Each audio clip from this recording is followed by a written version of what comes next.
When you use the tools that I'm going to be teaching you in today's episode, I promise you, resolving conflict is going to feel better. When it comes to conflict, the most important thing isn't to be right. The most important thing is to be a leader.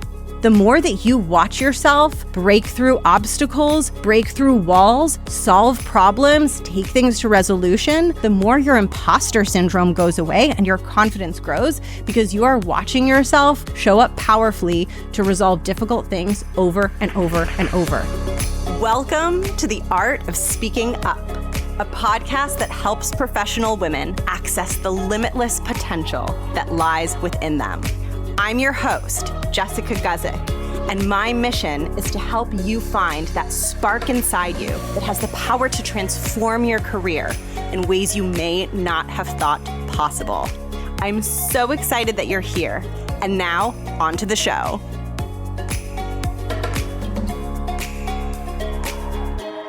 Welcome to the podcast. Thank you so much for tuning in. Today, I'm diving into part 2 of my 2-part series on conflict in the workplace.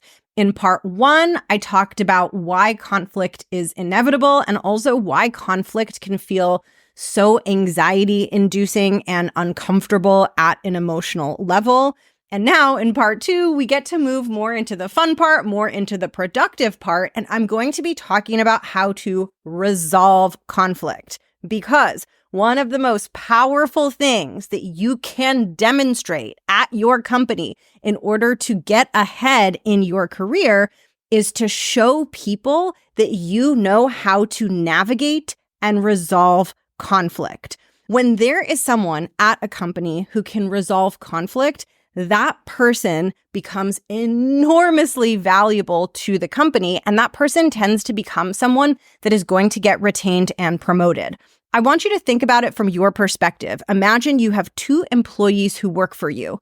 One of them struggles to resolve conflict, and every time a conflict comes up, they turn to you and you have to resolve it, whereas your other employee is really good at solving conflict on their own, and you don't even know that the conflicts are even arising in the first place because that employee is able to resolve them really successfully and doesn't need you to intervene.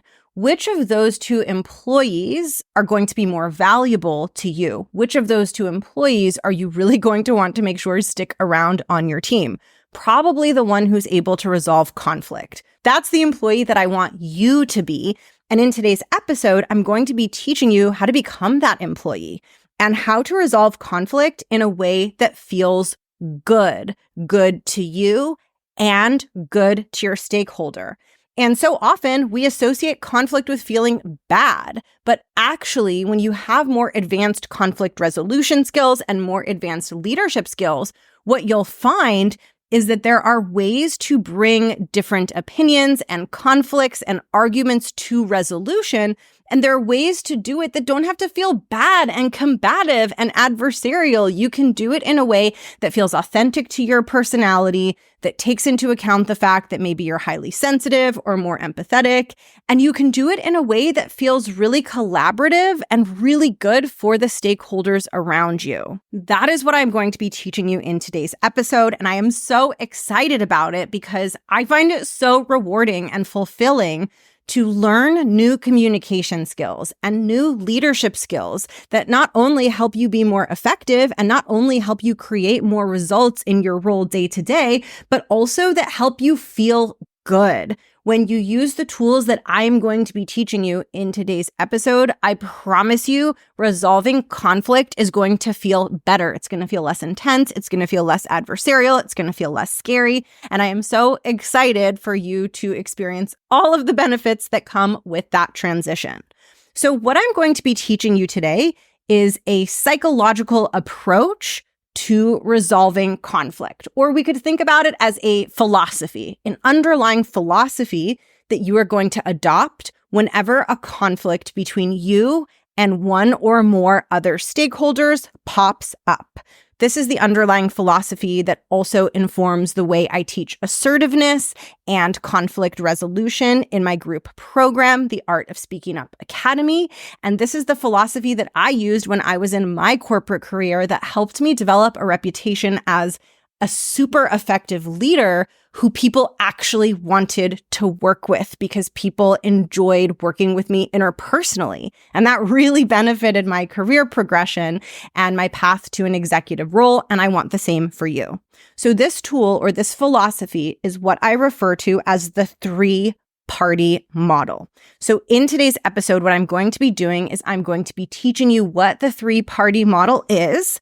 I'm going to be contrasting it with the two-party model, and I'm going to teach you how to shift from the two-party model to the three-party model.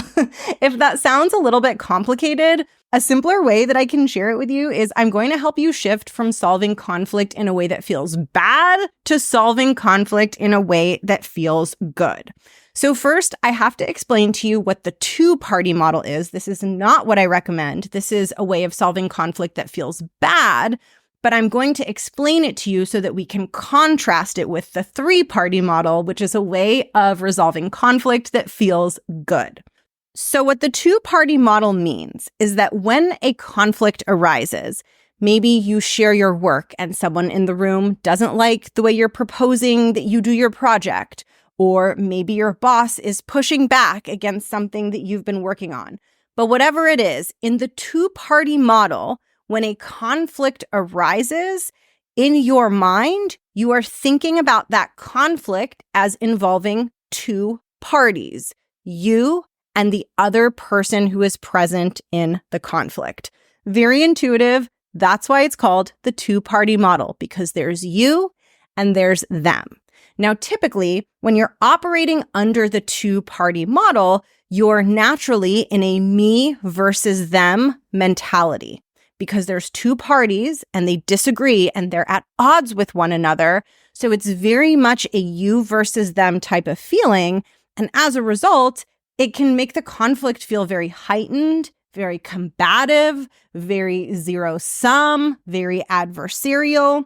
And typically, this is the default way that many of us approach conflict, because we have come to understand throughout our lives that conflict is something that happens when two people don't agree.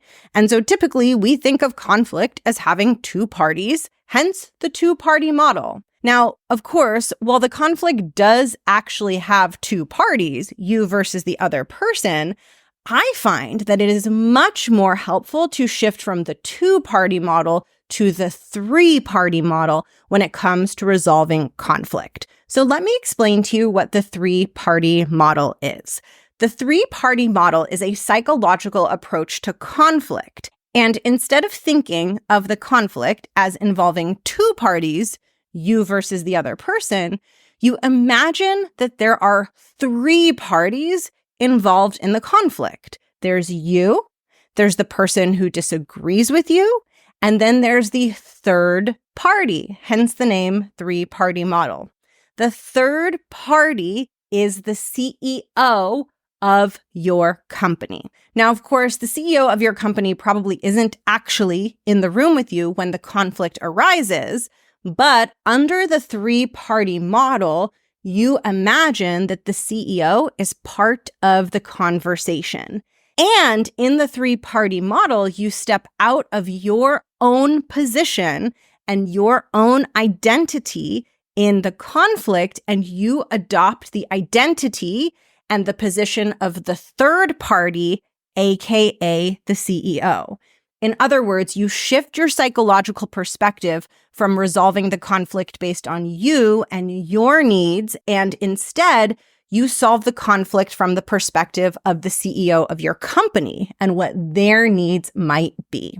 Again, this is why it's called the three-party model, because you are pivoting from approaching the conflict as if there's just two parties, you versus the other person, to you're now approaching it as if there's three parties. There's you, there's the other person, and there's the CEO.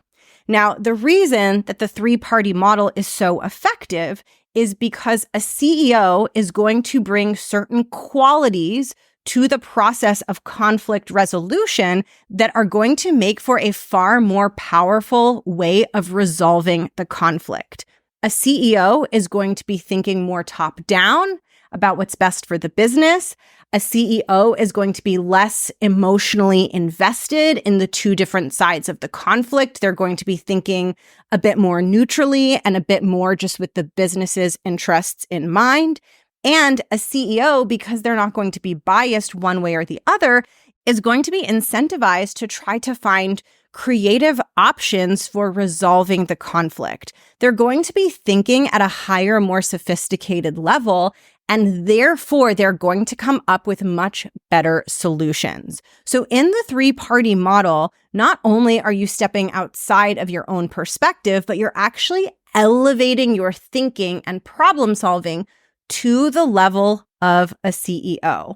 And one of the biggest differences in terms of how it feels to solve problems when you shift from the two-party model to the three-party model is in the two-party model, you tend to be very focused on your own needs and making sure your needs are met and protecting your needs and sort of being quote unquote right when it comes to the disagreement with the other stakeholder. Whereas in the three-party model, you are focused on the business and what is best for your company and organization as a whole.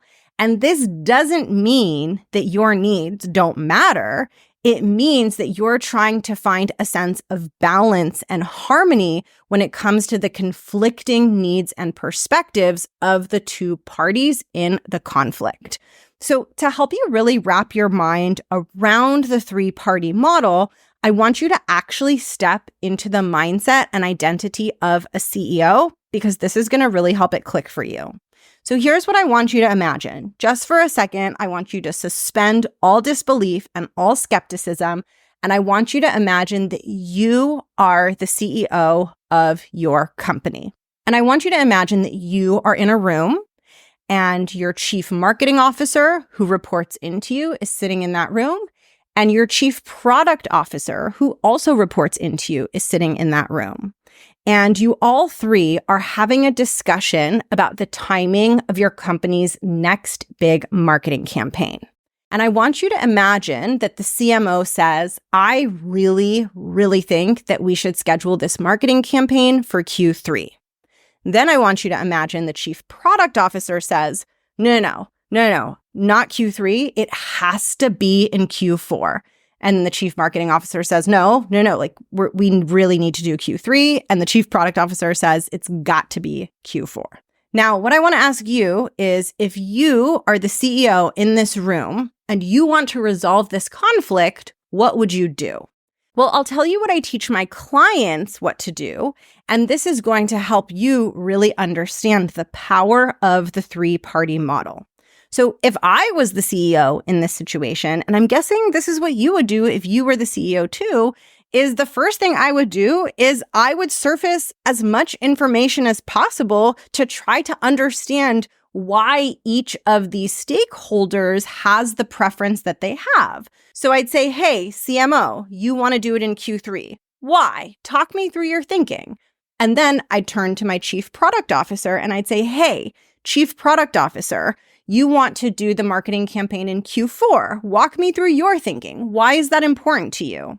And then, regardless of what their thoughts and reasoning actually is, I would take that into account and I would try to find the best possible solution that balances what the CMO wants, what the CPO wants, and also what is best for the business.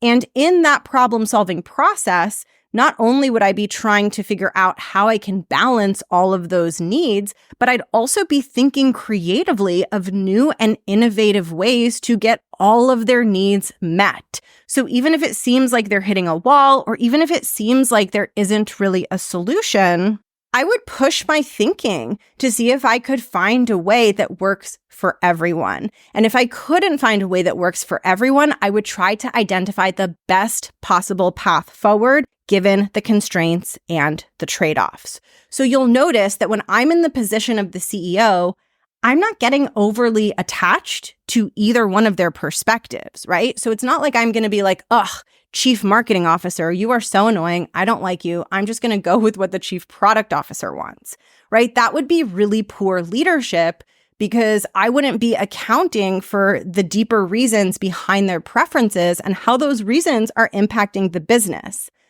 But that being said, when we are in the two-party model and we are in a head-to-head conflict with the other person, sometimes we approach it in that really unsophisticated way, where instead of thinking bigger and stepping back and asking ourselves what's best for the business and asking ourselves how we can find balance and harmony, we just kind of like write off the other person in our minds and think like, oh, let's just do it my way. My way is better, right? But can you imagine if a CEO brought that type of problem solving into that room? Like, can you imagine if that CEO was like, oh, Chief Product Officer, you're being so annoying. Just stop. Like, just do what the Chief Marketing Officer wants, right? Like, no, we can see how that's not going to be effective.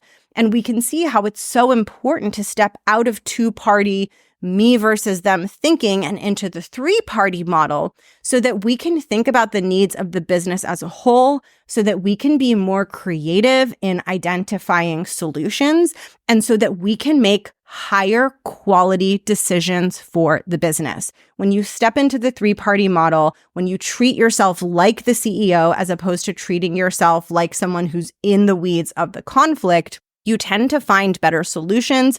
You come up with more innovative, productive ideas. And as a result, you take higher value actions for the business. You find compromises, you find creative solutions, and that literally increases the overall quality of your work. So next time you're in a conflict, what I want you to do is I want you to notice whether you are falling into a two-party model. And the way that you know that that's happening is you're having thoughts like it's me versus them. I have to be correct. I have to show them why I'm right. I have to win this conflict. I have to prove myself. I have to make sure I'm heard. If you're having lots of thoughts that feel like combative and feel like I got to show up to fight, I got to be right, like I got to prove to them that I'm correct. If you're having those kinds of thoughts, that means you're in a two-party model. I want you to shift out of that and tell yourself, I am no longer me. I am the CEO.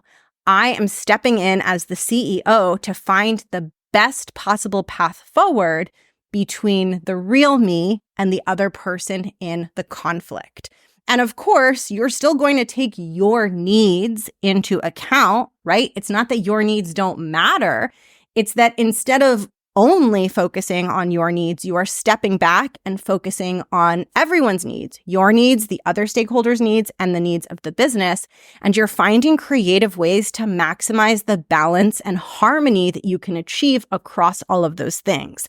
And if you can get really good at doing that and finding that balance and finding that harmony, even when conflicts and obstacles and challenges pop up, you will become so freaking valuable to your company.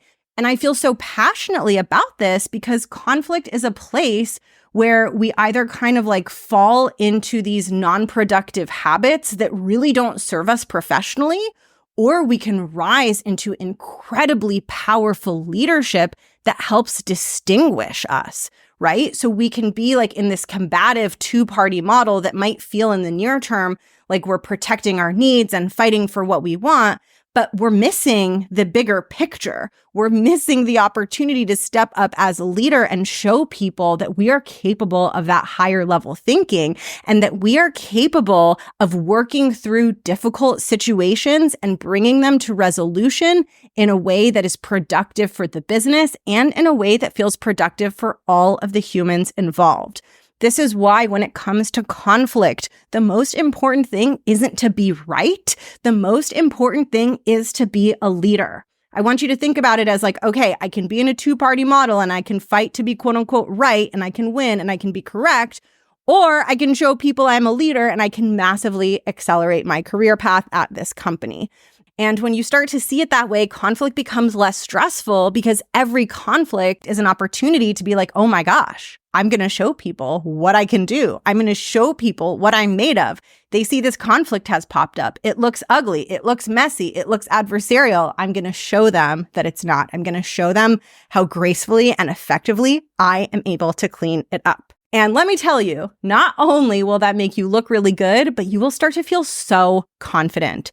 The more that you watch yourself break through obstacles, break through walls, solve problems, take things to resolution, the more your imposter syndrome goes away and your confidence grows because you are watching yourself show up powerfully to resolve difficult things over and over and over. That not only benefits your career path, but that also massively grows your confidence in your own leadership and your ability to handle bigger, more complicated things. Thank you so much for tuning into today's episode. And if you loved this episode and want to say hi to me, please come send me a message on Instagram. My handle is The Art of Speaking Up. And if you want to get really good at resolving conflict and you want to get into the nuts and bolts and you want to work with me to learn how to do all of this, definitely add your name to the waitlist for the next round of the Art of Speaking Up Academy, where you're going to get to learn this in depth. These communication skills are not just about you knowing what to say and you knowing how to handle these difficult situations. They're about you stepping into your identity as a leader and learning to navigate these situations with a much more sophisticated level of leadership. I love teaching that. And if that's something that you want to learn, I think you will love working with me inside the Academy. So I will drop the link for that program in the show notes. Thank you so much for being here and for tuning in, and I will catch you in next week's episode. Bye.